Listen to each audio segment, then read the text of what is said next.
Alors, bonjour à tous, bienvenue dans ce webinaire sur l'utilisation du module de devis dans Falco. C'est un module qui fait partie du module de la facturation.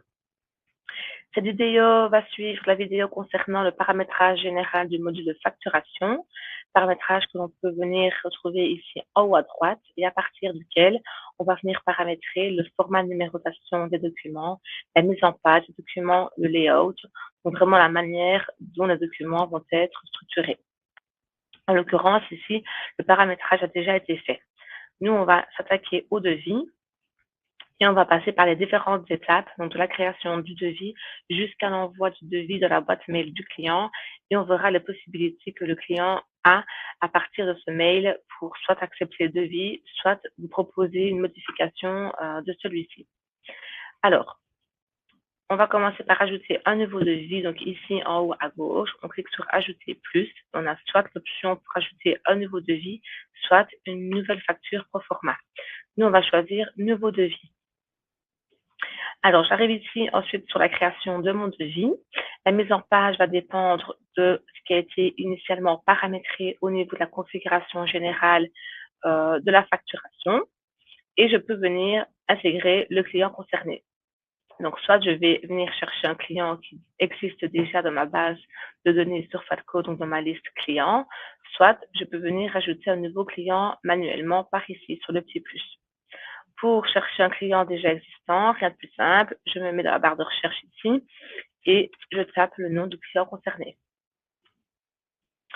Ensuite, sur mon devis, je vais pouvoir retrouver différents éléments qui auraient éventuellement été paramétrés par défaut dans ma configuration de la facturation, notamment des champs personnalisés, mais je peux, si je le souhaite, venir rajouter d'autres champs propres au document que je suis en train de créer,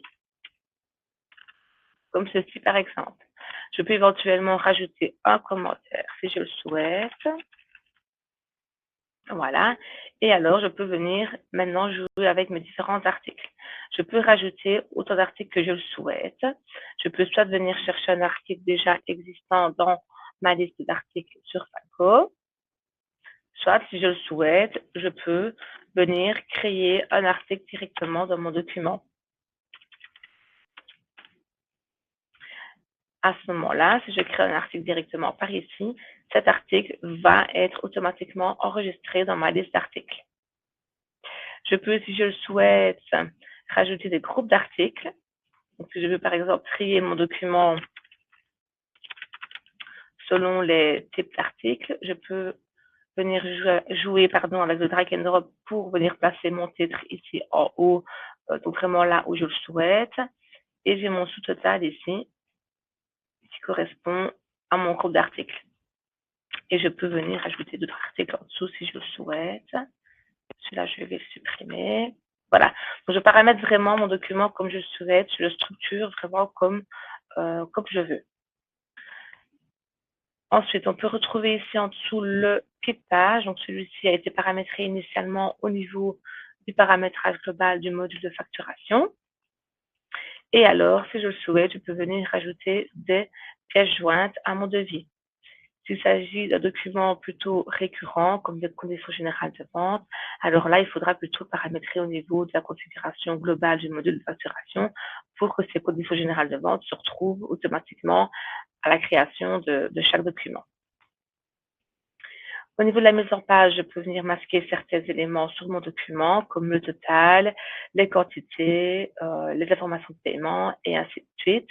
Et je peux également jouer avec les couleurs et mettre la couleur que je souhaite. Au niveau de ce paramétrage, initialement, ceux-ci sont cochés selon le paramétrage fait de la configuration globale du module. J'ai également la possibilité de venir ajouter mon régime TVA concerné. Ici, je suis en standard, mais je peux venir choisir d'autres régimes TVA comme le cocontractant, par exemple, ou encore l'extra-communautaire. Et selon le régime choisi, Falco viendra intégrer automatiquement le texte légal correspondant. Finalement, je peux venir ajouter des notes personnelles. Ces notes resteront uniquement dans Falco, donc elles ne seront pas visibles par le client du devis. Une fois que j'en ai fini avec mon devis, je peux l'enregistrer viendra alors s'intégrer dans ma liste de devis en brouillon ou je peux directement l'envoyer au client.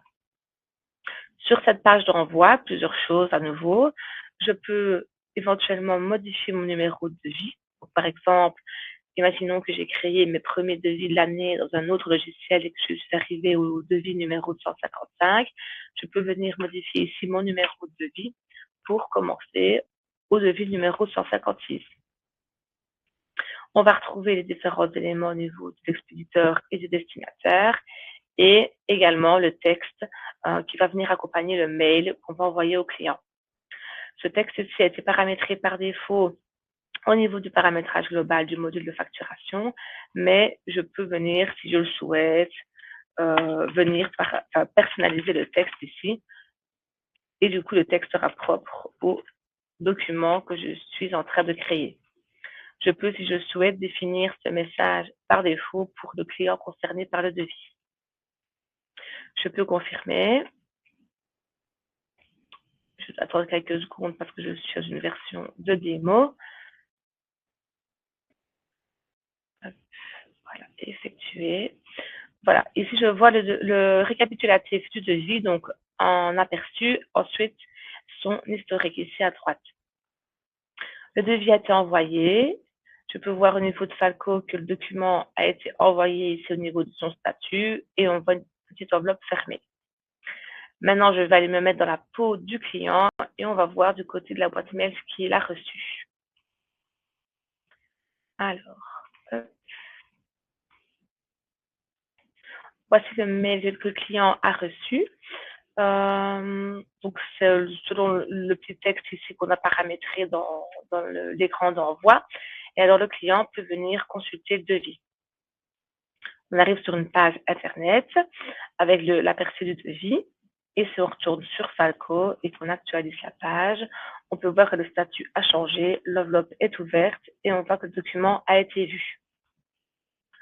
On va retourner sur le devis. Hop.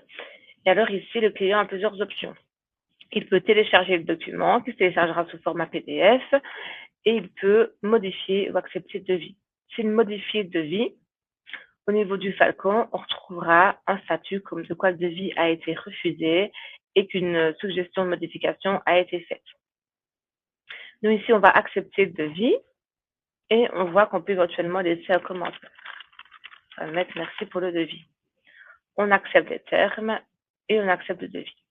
Le devis est accepté et du côté de Falco, si on rafraîchit, on voit maintenant que le statut a changé. On voit qu'il est signé et de voir le commentaire.